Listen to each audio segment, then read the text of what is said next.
Welcome to Blackbriar Gaming. It's an exciting day for Old World fans as we've got our first glimpse of some Old World rules. Games Workshop have begun the hype train and the first outing has been met with mixed feelings. There's a lot of expectations and tightly held preferences when it comes to Warhammer Fantasy Battles, and it seems Games Workshop are heading in some new controversial directions. So let's dive on in, have a look at the WarCom article, and have a chat about these new rules.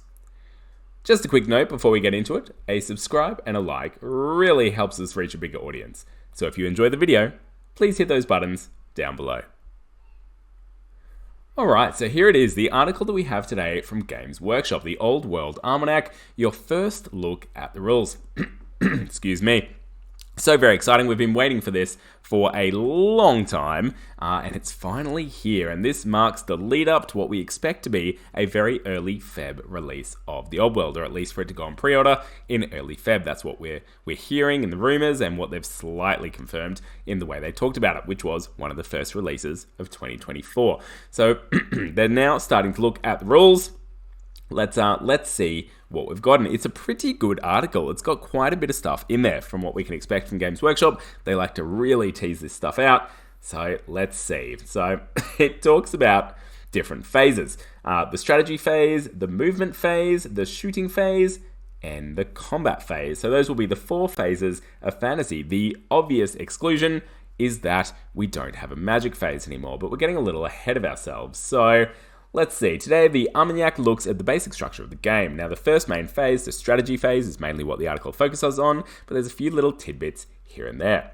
It's a new game designed from the ground up to simulate large regiments meeting in combat, etc., etc. Not to say that it hasn't taken plenty of inspiration from what came before it, including several popular editions of Warhammer Fantasy Battles. So it's a real mix of different editions, which is going to be very interesting, as well as some new exciting rules in there. And it's obviously using a bit of inspiration from 40k with the way we've got phases and sub-phases, which we'll talk about soon, just in a way to organize game and a way to set the order of things occurring to avoid rules confusion. So I don't see any issues with that. It says much of the complexity has been kept, which I love. A lot of people say that the new 40k is too simple. It's why I enjoy Heresy, which is kind of like 7th edition. New 40k, look, it's not a simplistic game, but the mechanics don't give me that wargame vibe that I'm kind of looking for. So it's great to see that they're keeping that complexity in, not going to a simplified game, which is, of course, Age of Sigmar is kind of what that is. So it's sticking to its own complex heritage. But a lot of thought, and interestingly, particularly regarding morale. So they're adding some mechanics to morale by the looks of it, which I'm very positive about. Morale in 8 was pretty disappointing in the way it worked. It really encouraged horde armies, bigger forces. The more units you had, morale became not as important to you. If you outnumbered, you became stubborn. It just made things, it felt like pay to win. Essentially, the more models you had, the better your morale was. So it sounds like they're putting some more morale mechanics in, which will make it a little more interesting and hopefully add some diversity to the types of armies we see, not just huge blocks of infantry. But a lot of thought has been put into the structure of the phases, in particular when units and characters might use their ability. So the strategy phase. During the strategy phase, the active player attempts to cast enchantment or hex spells and makes use of certain special rules before attempting to rally any fleeing unit.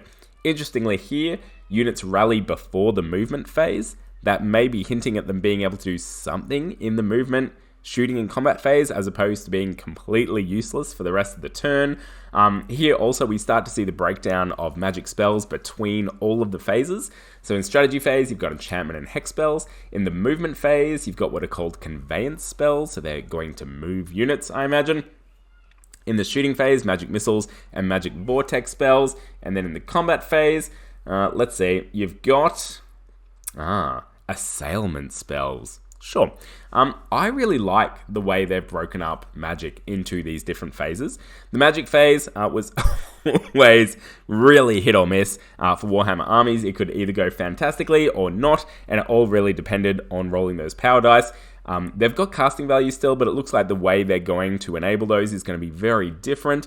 By breaking the spells up between the phases, they also open up a lot of design space, which is going to be really interesting to see what these spells come out as. Not the spell we've seen today, unfortunately, not very interesting at all. But with more design space, hopefully comes some really cool and unique spells that we haven't seen before. Now, I'm pretty sure that's all there is up ahead. Yep, excellent. Let's keep going. Oh, I could go through each of the phases. You get the gist. Movement phase, things move, they charge. Shooting, things shoot. Combat phase, things fight. And then potentially flee. Pretty simple stuff.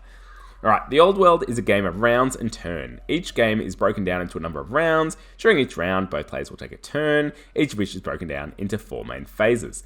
The strategy phase, the movement phase, the shooting phase, and the combat phase. Finally, each phase is broken down into 4 steps called subphases. Now, that's 16 subphases, which sounds a little ridiculous and sounds like it'll get out of control, but such simple things are happening at each of those steps, it just steps you sequentially through so that you don't forget things in those phases, essentially. Hopefully we get a nice rules reference that has those phases and subphases in it, and we won't have to stress too much. But they go deep into the strategy phase. So we begin with the start of turn subphase, which is where certain units perform special actions or take tests. These aren't common, and their details will be clearly stated in their rules. For example, stone trolls would take their stupidity test. Man, the amount of times I've forgotten to take stupidity tests and felt like a jerk afterwards, or at least not so much because my trolls actually did something. But look, having these subphases really makes sure people aren't missing rules. They're really thinking about them in a very deliberate manner. I'm only seeing good things so far.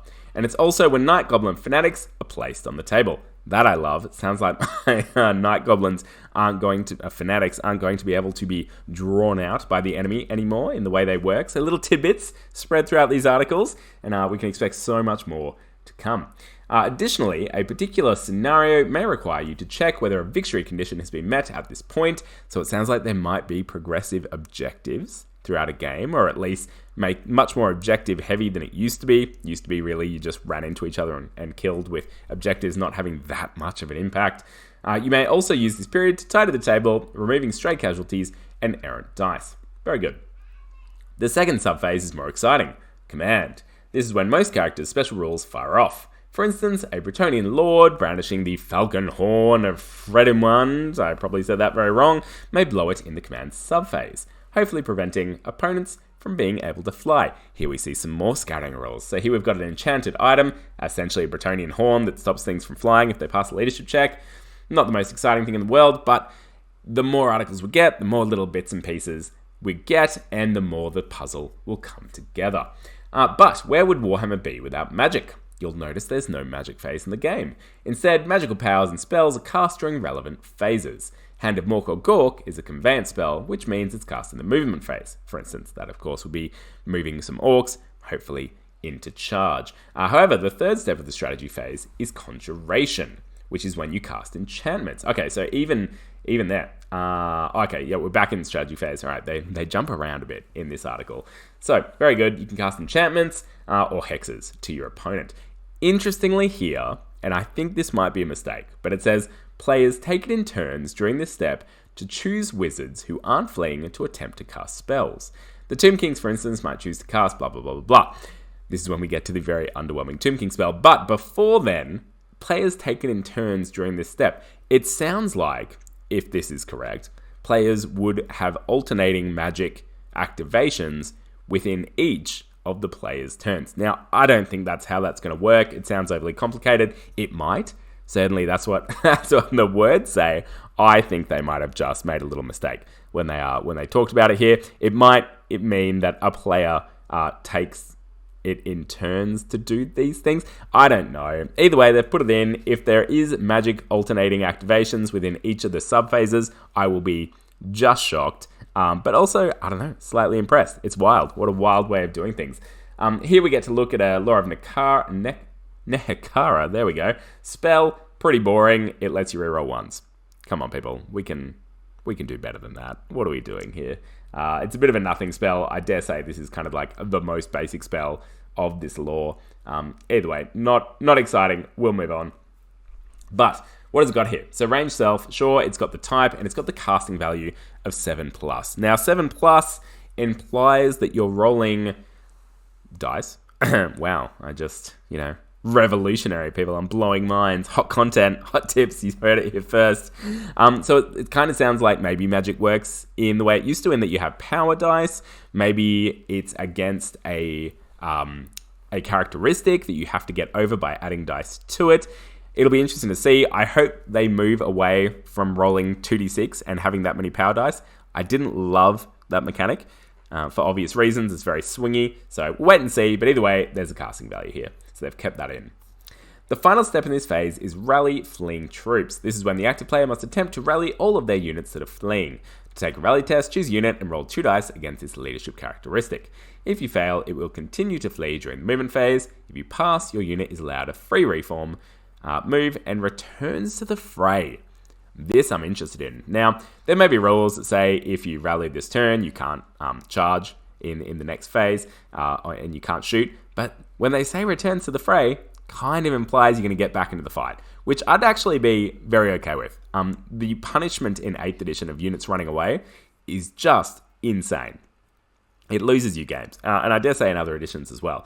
So allowing units to come back and actually have an impact that turn, I'd be very okay with. We'll have more on morale in the later Article 2, but please do bear in mind that if your unit is in a half strength, it gets a -1 modifier. That's fine. Under 25%, you need a natural +1. Punishing for those really bigger hordes, which I don't hate at all. But a unit of kind of 20, 25, which is kind of the unit size that I like, you're down to about 5 to 7 models by that stage. So that's fine. You're not doing much at that stage.